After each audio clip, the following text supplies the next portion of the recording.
Ma'am साहब, हाँ जी। आपकी चैन गिर गई। चैन? हाँ, ये चैन तो मेरी है। तू यहाँ क्या कर रहा है? निकल यहाँ से। मैम साहब, कुछ खाने को दे दो, बहुत जोर से भूख लगी है। मेरे पास कुछ खाने के लिए नहीं है, तू जा यहाँ से।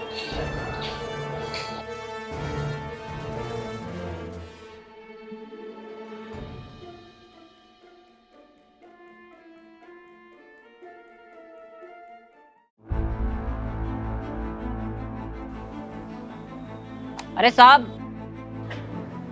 हाँ? आपके पैसे गिर गए। पैसे? हाँ हाँ, मेरे ही हैं। चल, थैंक यू। अरे साहब, कुछ खाने को दे दो, बहुत जोर से भूख लगी है। खाने को? यार मेरे पास तो पैसे ही नहीं है। साहब क्यों झूठ बोल रहे हो? इतने सारे पैसे ले रहे हो, आप कह रहे हो कि मेरे पास पैसे नहीं है। साहब कुछ दे दो ना, कुछ खा लूंगा मैं। तो तुझे क्या लगता है ये सारे पैसे मैं तेरे खाने के ऊपर लगा दूं क्या? और तू मेरे घर के पास क्या कर रहा है? चोरी करने आया ना? चल निकल यहाँ से।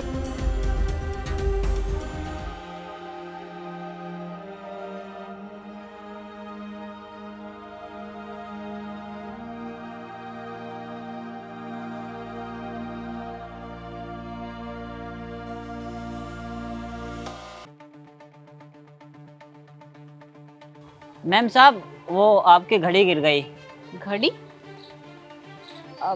ये मेरी नहीं है। नहीं मैम साहब, मैंने खुद देखा आपकी घड़ी है। अरे नहीं, मैं इतनी महंगी घड़ी नहीं पहनती। हो सकता है ना किसी की गिर गई होगी, तो जिसकी होगी वो ढूंढता हुआ यहाँ आ जाएगा, तो आप उसे ये दे देना। ठीक है मैम साहब। मैम साहब, वो बहुत ज़ोर से भूख लगी थी और मैं इधर उधर भटक रहा था, किसी ने भी मदद नहीं की। और मैम साहब, आप ही कुछ दे दो खाने के लिए। अच्छा, तुम्हें भूख लगी है? ये लो, कुछ खा लेना। धन्यवाद मैडम।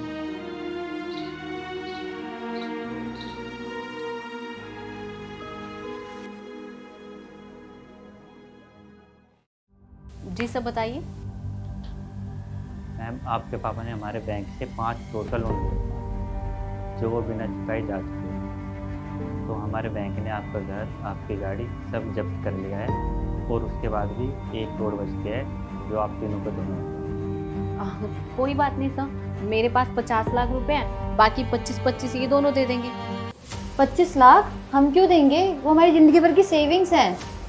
और वैसे भी मैं वो पैसे क्यों दूं? पापा ने हमारे लिए करा ही क्या है? वो हमारे लिए छोड़ के गए हैं। पैसे के नाम पे सिर्फ कर्जा। मैं उसमें से 1 भी रुपए नहीं दूंगी।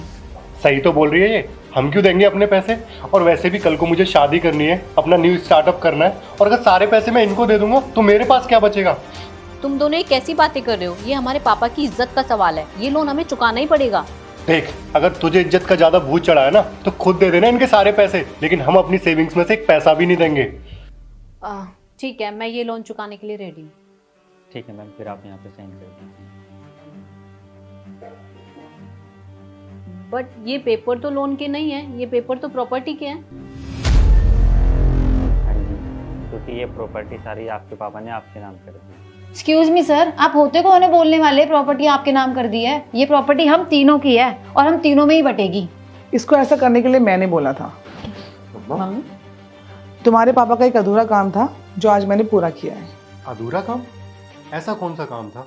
तुम्हारे पापा चाहते थे कि उनकी मेहनत की कमाई उस बच्चे को मिले जो उसके लायक हो, इसलिए मैंने आज तुम तीनों का टेस्ट लिया, जिसमें तुम दोनों फेल हो गए और मेरी बड़ी बेटी पास हो गई। इसलिए आज मैंने ये फैसला लिया है कि मैं अपनी सारी प्रॉपर्टी अपनी बड़ी बेटी के नाम करूँ। बट मम्मा, आप ये सब कैसे कर सकती हो?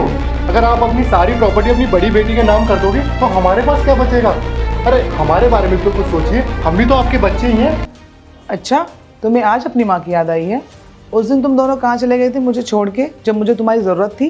तुम दोनों को परिवार का मतलब भी नहीं पता। तुम दोनों को सिर्फ पैसों से मतलब है। तुम दोनों जैसे लालची मैंने आज तक अपनी लाइफ में नहीं देखा। तुम्हारे जैसे बच्चों की मुझे कोई ज़रूरत नहीं है। निकलो यहाँ से। मुझे ना ये प्रॉपर्टी नहीं चाहिए, और मुझे ना बंटवारा भी नहीं चाहिए। मैं तो चाहती थी हमेशा कि हम तीनों साथ मिलकर रहे। और तुमने कभी सोचा है कि जब हम तीनों की लड़ाई होती है तो हमारे में सबसे ज़्यादा दुखी कौन होता है? हमारी मम्मा। तुम दोनों तो बस यहाँ से जाना चाहते हो। तुम्हें तो इस बात से भी फर्क नहीं पड़ता कि हमारी मम्मी के बुढ़ापे का सहारा कौन होगा? हम तीनों होंगे ना। और हमारी मम्मी हमारी खुशी के लिए इतना कुछ कर सकती है, हम उनकी खुशी के लिए इतना नहीं कर सकते कि हम तीनों साथ मिलकर रहें? हाँ दीदी, आप सही बोल रहे हो। हमारी गलती है, हम तीनों को एक साथ मिलकर रहना चाहिए था। गलती क्या है ना, हमने आपको अपनी बड़ी दीदी कभी समझा ही नहीं। एंड आप सच में बहुत अच्छे हो, आज पापा होते ना तो शायद वो भी यही करते। सॉरी दीदी, माफ़ कर दो ना। इट्स ओके, बड़ों का तो फर्ज होता है छोटों को माफ कर देना। I am really sorry. It's okay. तीनों ना साथ में मिलके रहेंगे।